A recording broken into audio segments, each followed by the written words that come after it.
And now for an eXplorminate interview. Stay tuned.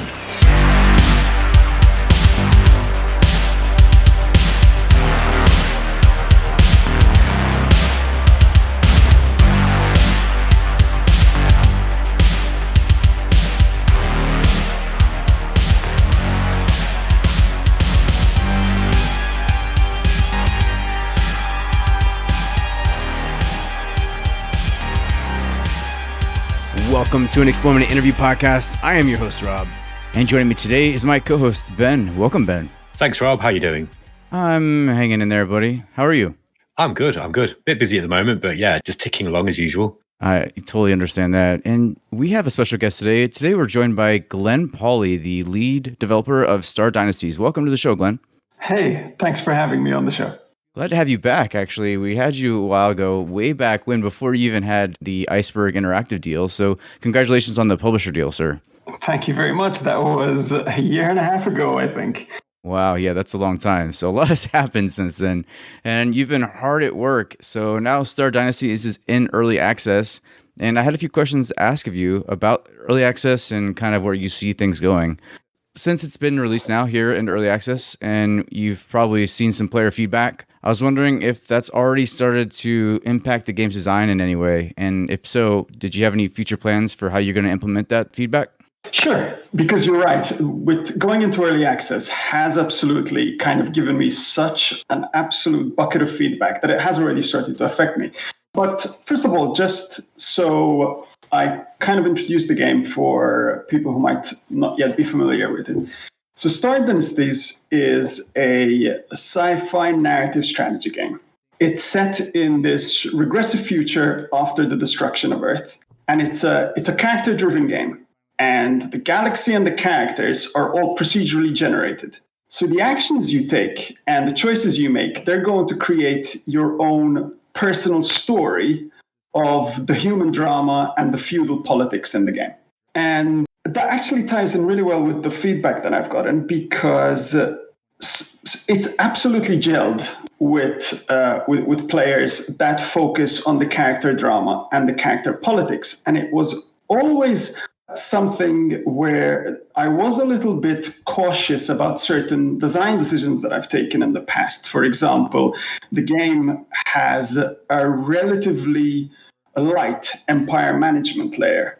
Combat is more abstracted than your typical 4X or space strategy game. And the feedback that players have come back with is that they've really gelled with the character-driven, the story side of the game. And it's made me want to lean into that side of the game even more. The feedback that has come from people that love the game, that's the feedback that I'm listening to the most. And those people want more sci-fi, they want more stories, because it's quite clear that if I go down the direction of, say, just making combat more complex, it's not the focus of the game. And I love my space strategy game. I love space strategy games of all sorts, whatever they focus on. But it's clear that because with Star Dynasties, what I focused on originally is what's resonating with the player base, I'm going to lean even more into that story-driven sci-fi direction. Was it difficult for you to make kind of concessions with the game design early on? Did you have a plan as to, exactly which parts of the game you wanted to focus on at that point, or did the development kind of take you in that way once you started getting feedback and once you realized, maybe playing it yourself, that actually the story side here is kind of more fun than the combat? Was it sort of baked into the design very early on?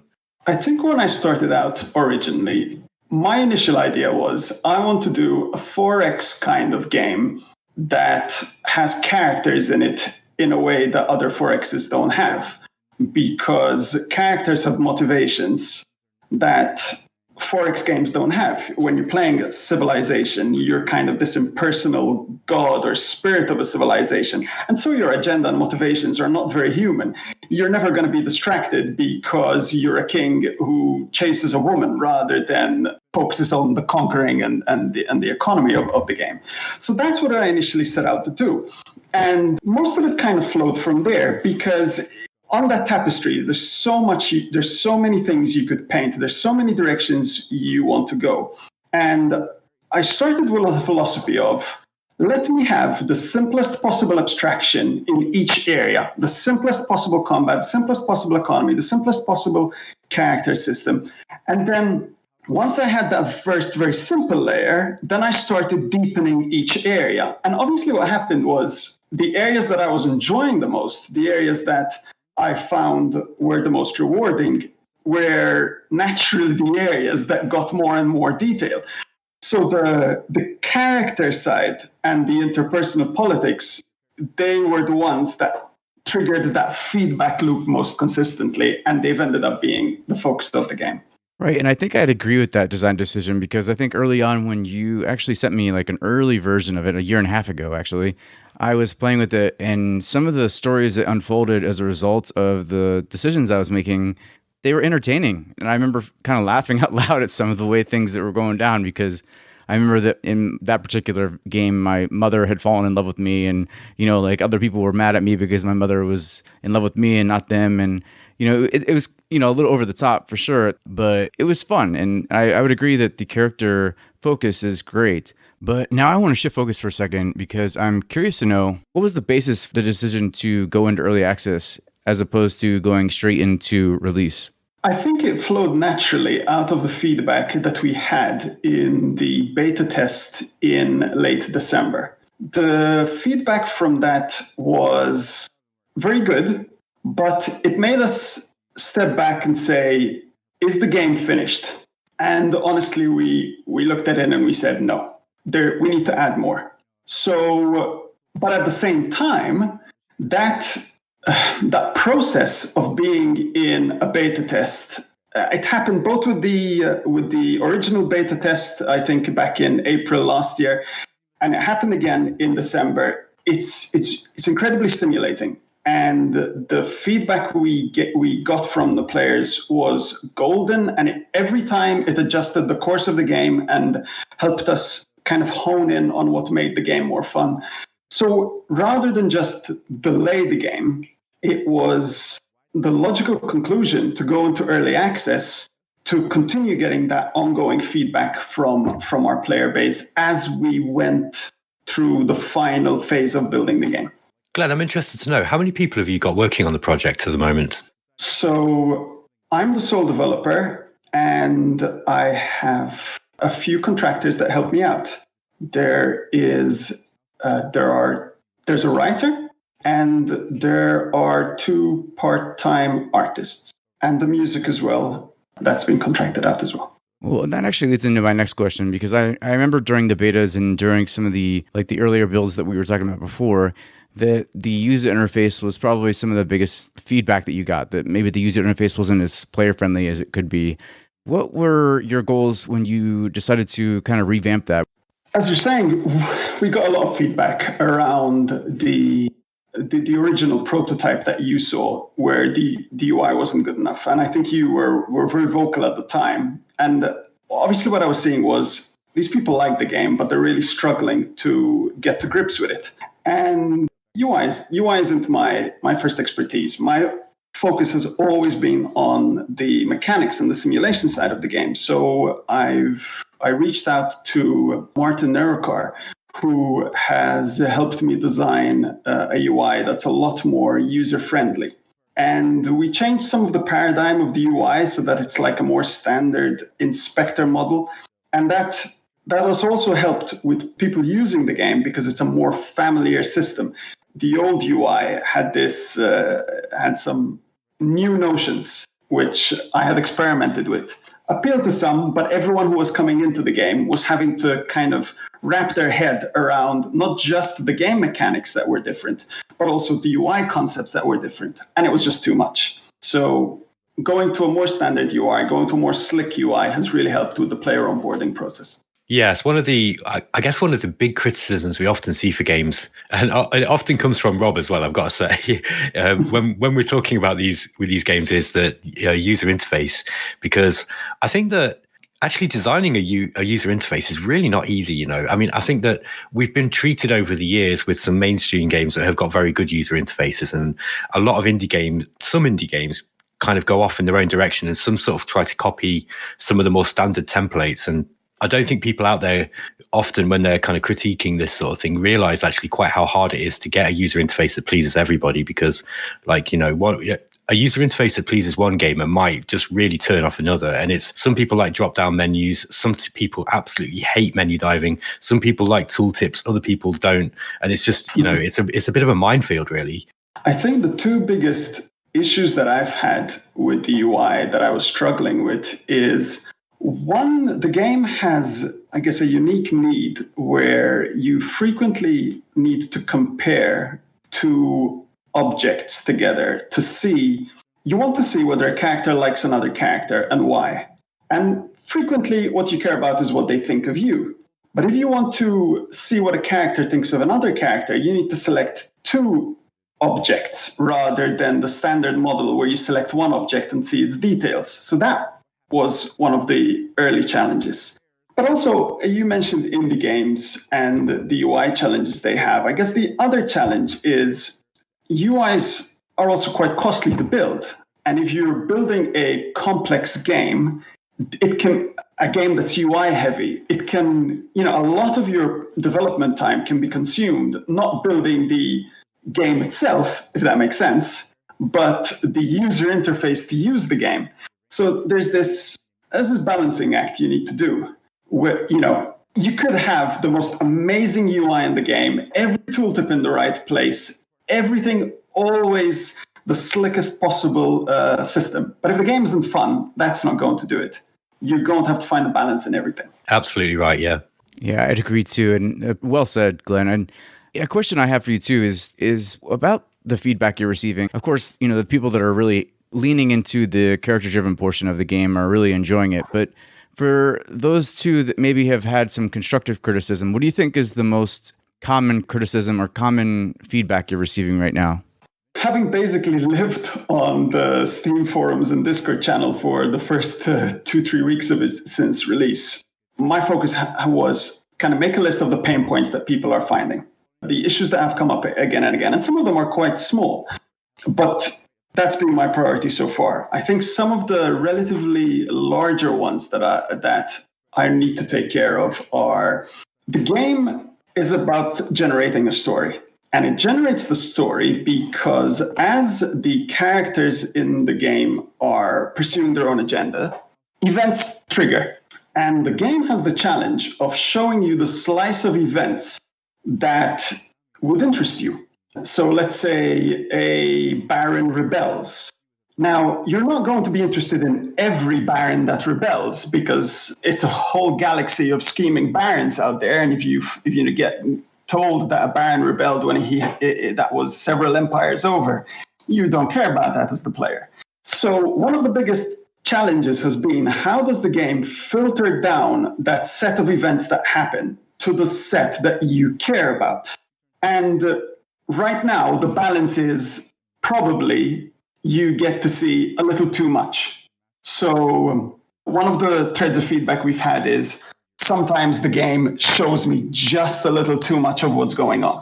So that's one of the things I'm working on. I think another thing I'm working on is the balance in combat, where the feedback has been that the RNG is a little too high.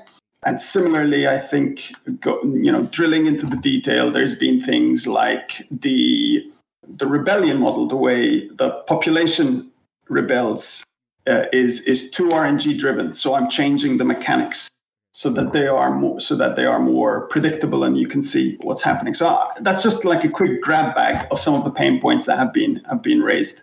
Glenn, considering that you're saying you're kind of focusing on it being a sort of storytelling machine, so a game that generates stories. Yes. Actually creating stories, even in a linear fashion, if you're a story writer, is actually quite difficult, right? And often the way there are so many different ways that people have got of coming up with interesting things.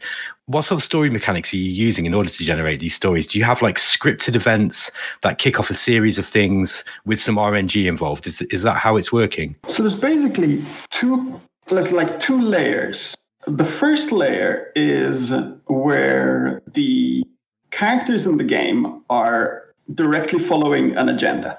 So if you have a neighboring duke to your empire, that duke might directly try to increase their power at your expense. Like they might try to get one of your barons to betray your empire and join theirs. Or if you're weak, they might attack you. So that is the kind of the direct, proactive. A character is taking an action because it is logical in that at that moment to do it based on the situation in the game. So it's like a more standard AI. And then on top of that, there is a layer which is a little bit like story events that trigger, but they're not purely based on RNG, because what makes these stories interesting is that a story will hook into the context of your current game. So a story might be set up so that it requires 3 cast members. And in one game, those cast members might be you, your wife, and a nearby ruler. But in another game, that story might trigger with a different set of cast members. And the cast that will be chosen, that needs to be logical, not just random. Is there any procedural generation with that? Or is it more, kind of like series of scripted events with placeholder characters that can be plugged in? I guess my question is, what do you think of as procedurally generated stories? And the way I would answer that question is that you have a series of story atoms, and the system has some kind of mechanism by which it can link story atoms together, because it literally knows that one atom follows another in logical sequence, or because the context in which one story atom will trigger frequently aligns with the context that is created after another story atom completes. I got you. Okay, right. So I guess what I was thinking originally was that I was just trying to get an idea of, the complexity behind the story development. Like, I mean, I wasn't expecting it to be like some crazy, ridiculous, taking 10 years to develop like Dwarf Fortress or something. But no, that's answered my question perfectly. Thank you. Well, and as a follow-up to that question, Glenn, I'm curious to know more about the idea behind the story events editor that you plan to release as the first block in your roadmap. Is that something that's going to be within the game, or is that going to be a modding tool? Can you tell us a little bit more about that? It's going to be an external tool, and it's the exact same tool that I'm using to build the story events layer of the game. And it will allow players to add their own story events, but story events in Star Dynasties can be fairly complex. So it's not just a case that you're adding a little piece of flavor that might originally pop up. You can put in quite involved mechanics. Whole chains, through the usage of flags, you can create even simple systems. What's kind of happened is that originally, several years ago, all the events that went into the game were built hard-coded. And then eventually I started building a layer to externalize that, and started building the story events layer with it. And over time, that's become more and more robust. And we're building more and more of the game within that editor. And that's what we're going to be making available. And is the process now to make that as player friendly as possible? Or do you still think that there's going to be a level of programmer knowledge to really get behind it? I don't think you're going to need to be a programmer to use it, but it's certainly going to require a kind of a technical mindset. And of course, being an internal tool, it's always going to be a little bit clunky, a little bit rough around the edges. And it will also be getting continually improved as we keep adding features just for ourselves to continue building the game. Great. Thanks for that, Glenn. So I'm curious to know too, and this is sort of like a what if question really, but I mean, knowing what you know now, especially since you've had all this experience now with early access and the betas, if you could go back and start Star Dynasties all over again, is there anything that you'd probably do differently, or do you think that the focus that you have now is pretty much what you'd set out to make? I think the thing I would change is that I would involve players in the process earlier. And I would try to have maintained that constant feedback throughout the process, because it's very easy when you're working as a solo developer and when you're working in isolation to get trapped into little you get tunnel vision. And you're working on something and you try to make it as interesting and detailed as possible, but you kind of get lost in solving an individual puzzle. And there's nothing like exposing a game to a set of players to very, very quickly show you what's working and what isn't. And that, every time I've done that, it's immediately made a step change to the quality of the game. So that would be what I would try to do from day one. With that, I mean, has it been a bit difficult? Because I've been following the game as closely as I can, too, probably almost as closely as you have. And I noticed, I mean, to me, it was a bit of an unfair rating almost, because I felt like some of the early adopters of Star Dynasties didn't really understand the focus of the game, and they went into it expecting, a 4X game or something more like Stellaris. How has it helped you, and maybe how has it become? I mean, have you figured out ways to kind of look past it and realize that that's not really the people you're looking after, or that you're looking to adopt this game? Yeah, I think that is part of it. I think I probably could have done a better job at communicating the focus of the game and what kind of game it is. And I think, looking back, one of the things that was in my blind spot is how similar the game can look in kind of, you just give it a glance and a couple of screenshots and you're not reading about what the game is, then it can actually look quite similar to Stellaris. And kind of that was really in my blind spot.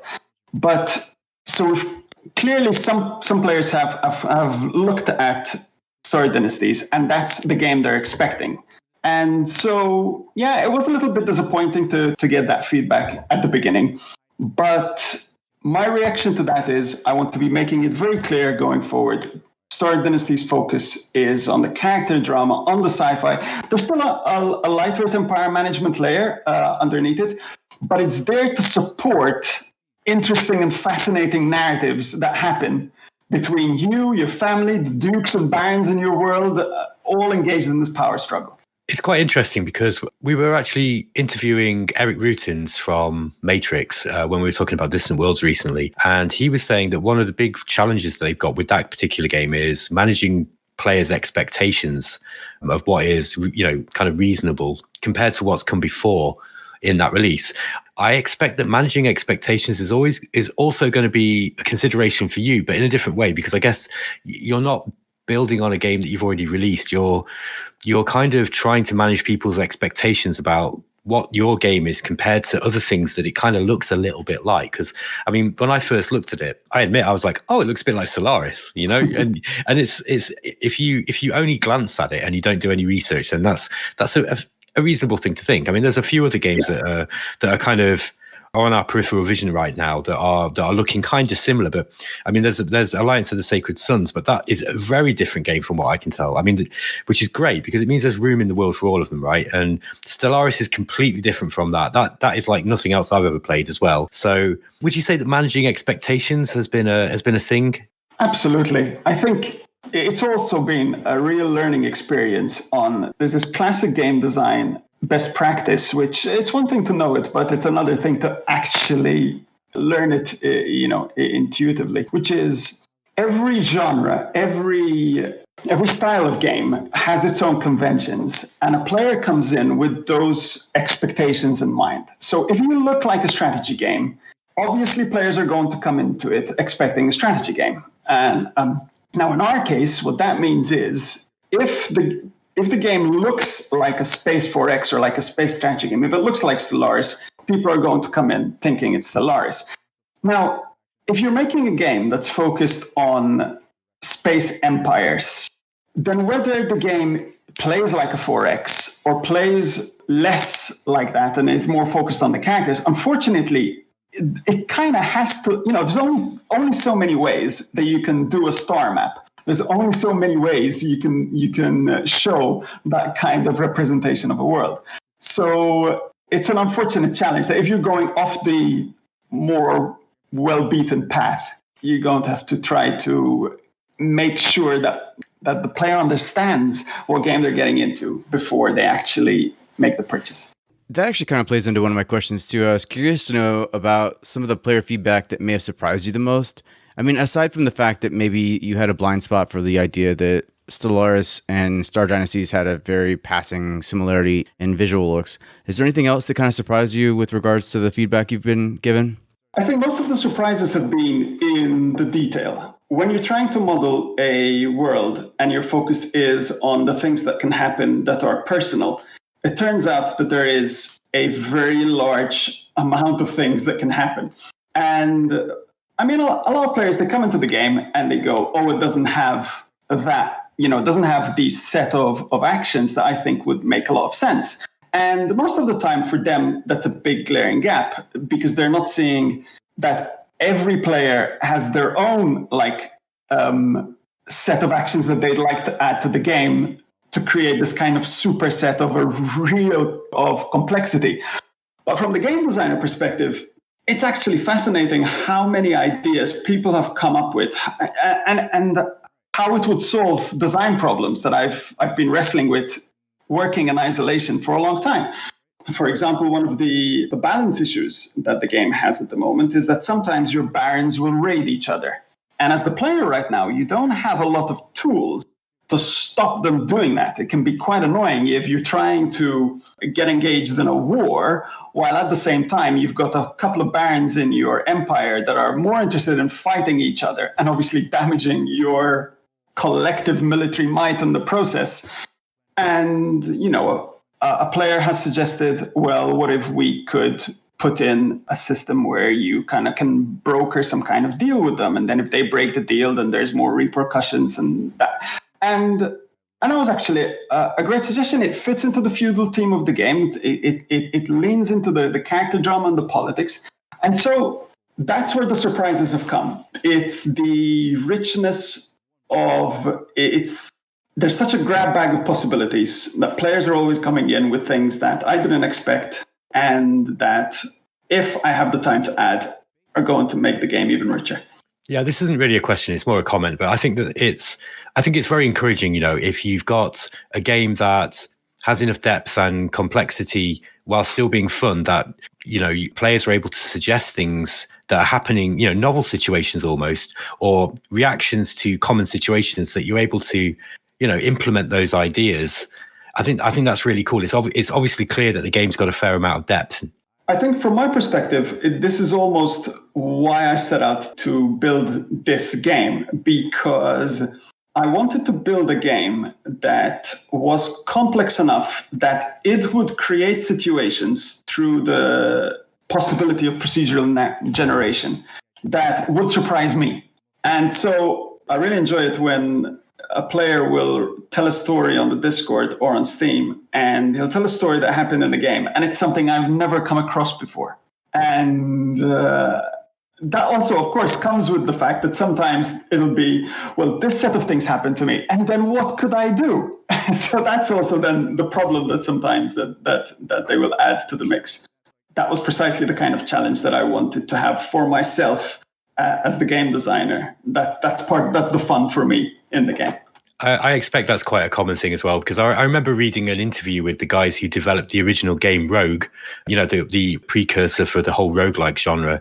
And they were saying that the reason why they went so heavily into the procedural generation side of things was that if they'd have made a standard RPG, it wouldn't have been that fun for them to play themselves, because, obviously they know the story. So procedural generation is really great for developers who are also gamers who want to get some kind of fun out of all the thousands of hours that they're putting into their own projects. So Yes, exactly. Which conflicts a little bit with another game design best practice, where you're not supposed to write a game for yourself.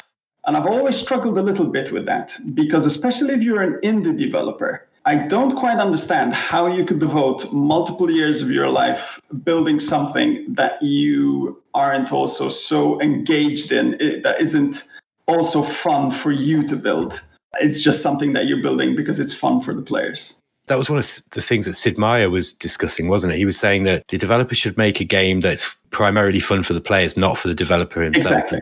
And I remember I did a big long review for Shadow Empire, and I actually quoted that because I felt that the developer there you could tell that he was really indulging himself in the way that the procedural generation of the planet generation and some of the other really complex mechanics in there. Actually, I kind of want to take that back a little bit now, because having played it more, I actually see that it has utility for the player as well. It wasn't just him just getting dead excited about some really complex mathematical stuff. I think actually it does have utility in the game. So, but yeah, that's an interesting game design paradigm, and I think people are starting to break it now. And if they can do that well, then that's a good thing as far as I'm concerned, because it just shows that a lot of the developers, very, very clever people, and they really want to kind of go to town on the things that they can do with games design now. I think it's also a consequence of indie games development, where it's kind of a double-edged sword. The reason that it's generally kind of a bit dangerous to focus on something that you just enjoy doing is that it's very easy to get sidetracked into something that you love, but no one else is going to enjoy.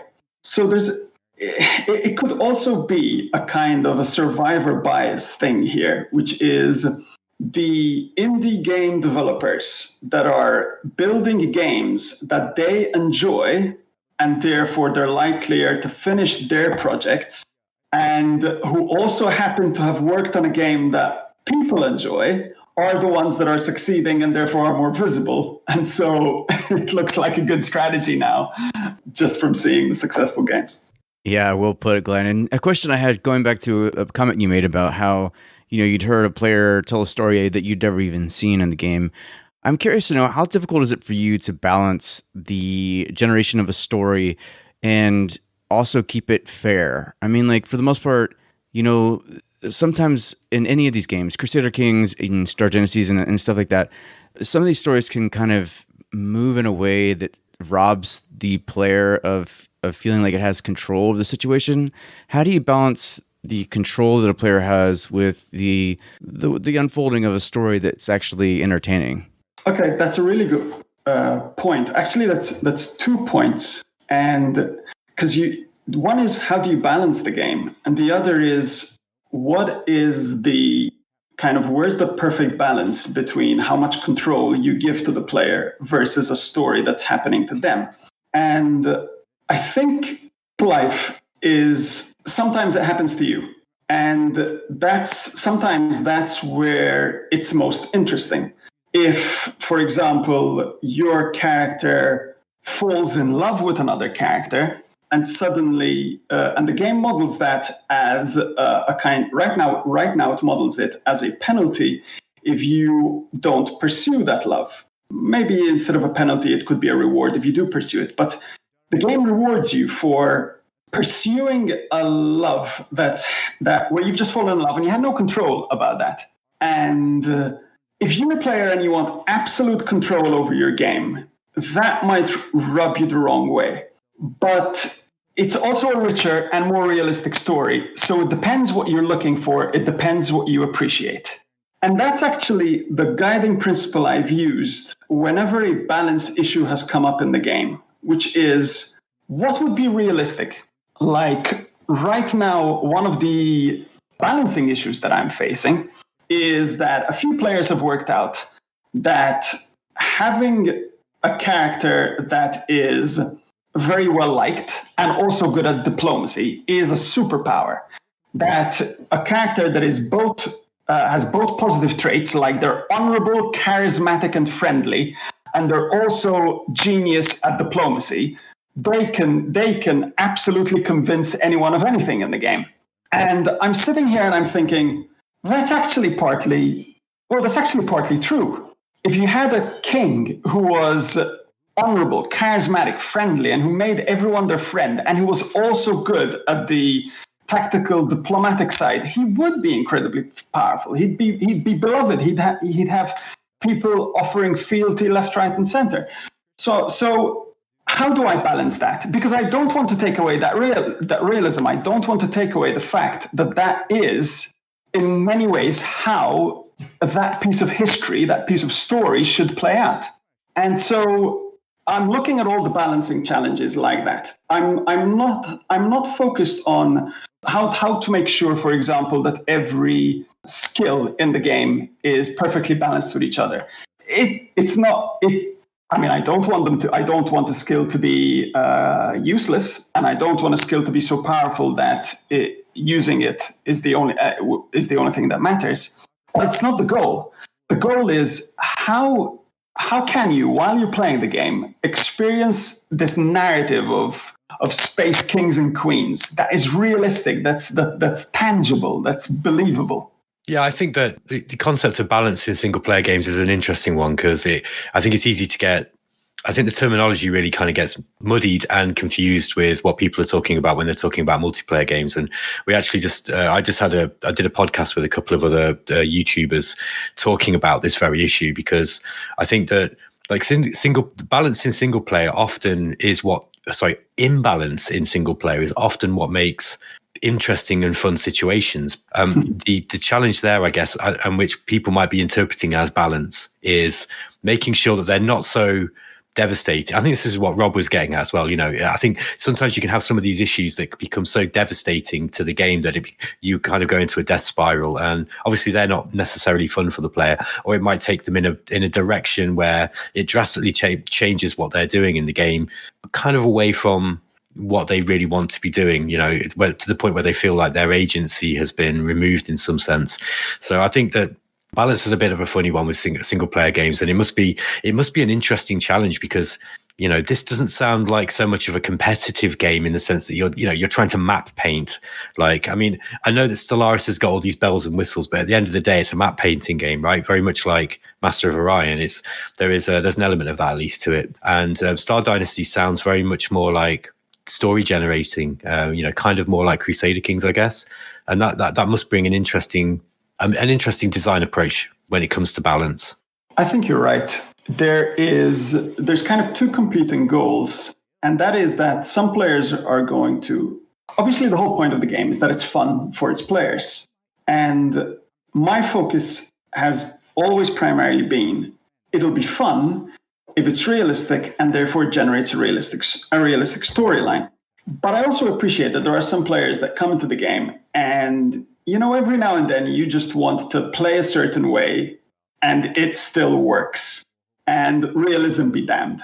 And I can probably do a little bit more to support that kind of play style. Like it took me a little bit by surprise. One of the criticism that I got in the early rounds of feedback was I'm locking the starting character customization a little bit too much.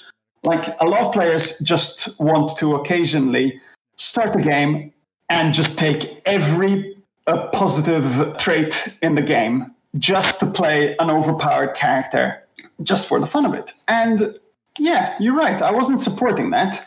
That wasn't my focus, but yeah, I can absolutely support that. It makes sense. I can see that it would be fun to play that game every now and then.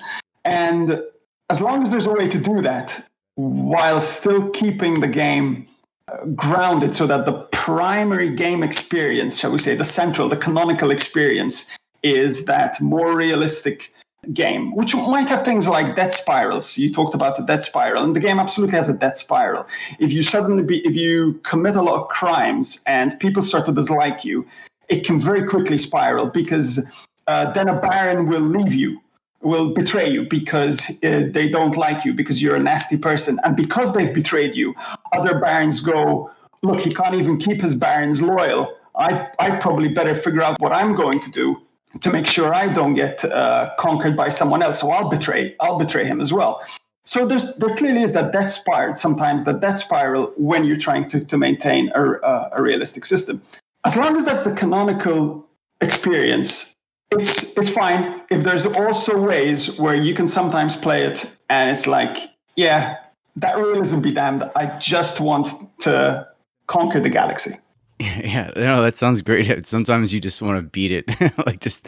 I want to be that godlike king sometimes, and I get that. So great stuff. Glenn, I'm just curious now, as we kind of wrap things up here, looking at your roadmap, which of the features that you guys have planned in that roadmap that being the stories event editor, the expedition events, and the colony improvements, and of course, anything that kind of pops up along the way. Which of those things kind of has you the most excited to implement? I think it's the expedition events.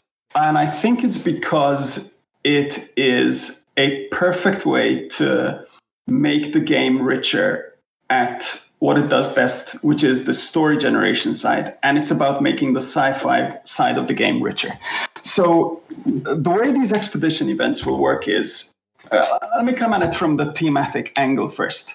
In Star Dynasties, the civilization, your civilization, essentially lives in the ruins of a previous one. At some point, humanity was started to colonize space. Then there's a disaster, and that colonization collapses, and your civilization is living in its ruins. And it just knows how to survive within these space stations, within these colonies, within these installations. It doesn't really understand the technology, but it does know that the technology is the root of its power. And you as a ruler, you're motivated to kind of dig up and acquire as many of these treasures of the past as you can.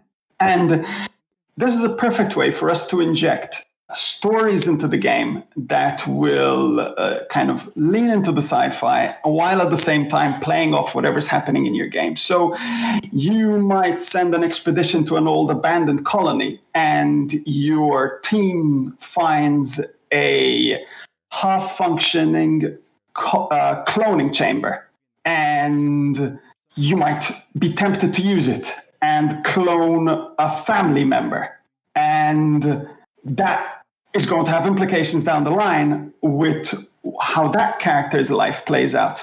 So you can see this intersection between the sci-fi story element and then how it will play out in the character drama and the political drama. Absolutely, Glenn. That sounds like a perfect marriage of what I think a lot of people are looking for, right? The character-driven story inside a sci-fi world. And I think, like I said, I've been watching a lot of the feedback and a lot of the forum posts, and I think a lot of people are looking for that. They're looking for more sci-fi elements. So I'm really glad to hear that. It sounds really good. Thank you. And Glenn, before we wrap things up, is there anything you can share about the last step in your roadmap, the colony improvements? In that update, we're going to make the colonies that you rule in your empire, we're going to make them richer. So right now, colonies, they have an infrastructure level, and you can improve the infrastructure level. And the infrastructure level is tied to your economic power and your military power. And the idea is to go one step into the detail there, and you will see your colonies as a set of installations that some of which may still be unpowered and unused. So there might be a satellite in your solar system that is still around from after the collapse, but it's not being used anymore. And you might restore it to power, and that's going to give you a certain set of bonuses. And so doing this is the way that you will, you're not building new improvements like in Civilization. You're trying to restore as much of the installations and assets that exist in a system so that they can be used by your colony.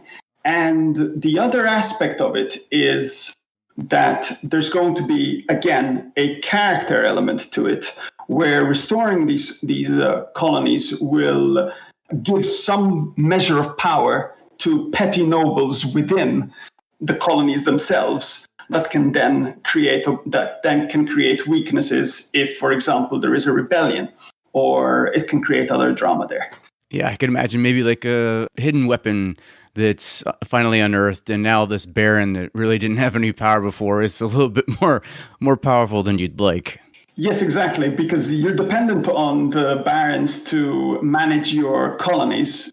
But obviously that gives them power to give you a headache. I mean, much of the game is essentially a little bit like herding cats.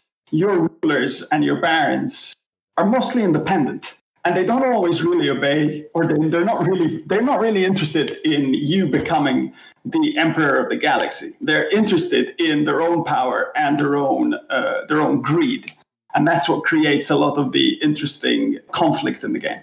This game sounds almost a little bit too realistic for me. Yeah, it's touching on some real stuff here. But Glenn, hey, it's been a pleasure to have you on the show. I mean, really, this has been great stuff. It's really been good to hear some of the input and the kind of what you've learned from this already, and what you plan to do as a result. I'm really glad to hear it. And as always, you're very articulate. So thank you for being here, Glenn. Thank you for having me on, Rob, and for allowing me to describe my plans and where I'm going with Star Dynasties. Well, it sounds great. So I'm really excited to see it. And Ben, thanks for being here with me, buddy. Thank you very much, Rob, and thanks, Glenn. Thank you. This is Rob, Ben, and Glenn for eXplorminate. And until next time, keep exploring.